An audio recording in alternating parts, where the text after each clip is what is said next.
যে আমরা যে প্রশিক্ষণের কথা বলেছিলাম, এই প্রশিক্ষণের আজকে উদ্বোধন করা হলো। বাট এর আগেই কিন্তু আমাদের যাদের মাস্টার ট্রেনার তৈরি করা, তাদের কিন্তু আমরা অলরেডি তৈরি করে ফেলছি। এখন এই সাবসিকুয়েন্ট ট্রেনিংগুলি এখন শুরু হয়ে গেল। এই ব্যাপারে যদি আপনাদের ট্রেনিং এর ব্যাপারে যদি কোনো প্রশ্ন থাকে, ইয়ে আছে, খালেদ আছে, আর আছে, আমরা আইজি সাহেব আছে। রাজবাড়ির ব্যাপারে আপনি এখনো কোনো মন্তব্য করেন না। ছিল হঠাৎ করে রাজবাড়িতে এরকম একটা অস্ত্রতা কেন হলো? নির্বাচন বানচালের কি কোনো চেষ্টা হচ্ছে কি, আন্তর্জাতিকভাবেও কি এরকম কোনো আশঙ্কা করছেন কিনা? রাজবাড়ির ঘটনাগুলি আমরা তদন্ত করে দেখছি। তদন্ত রিপোর্টের পরে আমরা হয়তো পুরাটা আপনাদের জানাতে পারবো। এখন এটা তদন্তাধীন রয়ে গেছে।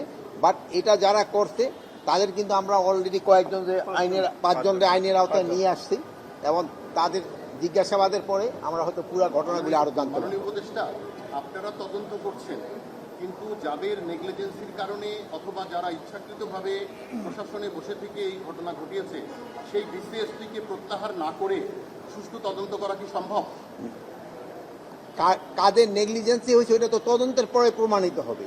আমি তো আগে তো যদি সবাই সরাই দিই, তো আমি তদন্তের কোনো ইম্পর্টেন্স দিলাম না। তদন্তের পরে কে দোষী কে নির্দোষী প্রমাণিত হবে। যদি কেউ দোষী প্রমাণিত হয়, তার এগেনস্টে অ্যাকশন নেওয়া হবে। আর যে যদি নির্দোষ হয়, তো তার এগেনস্টে কোনো অ্যাকশন নেওয়া হবে না।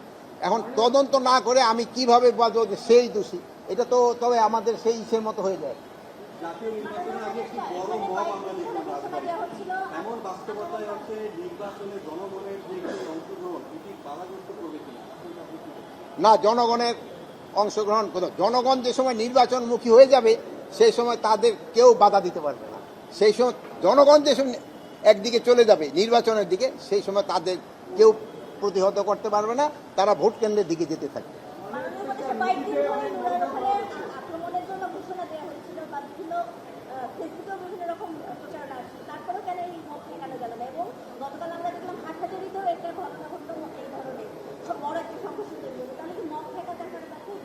না, আমরা ব্যর্থ হচ্ছি না।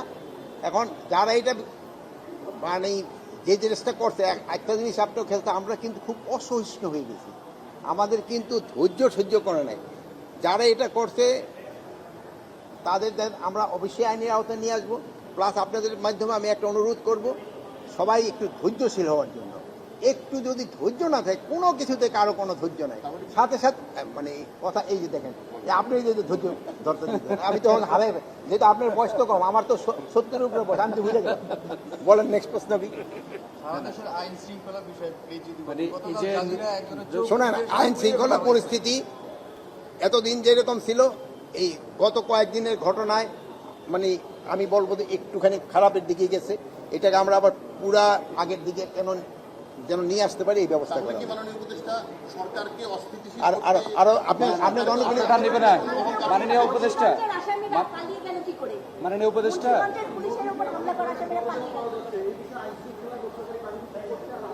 কোনটা কি?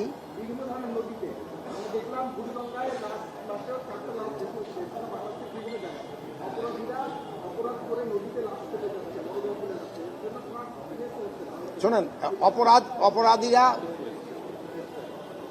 অপকর্ম করতেছে, তাদের আবার কিন্তু আমরা আইনের আওতায় নিয়ে আসতেছি। আপনারা ভালো থাকেন। আল্লাহ।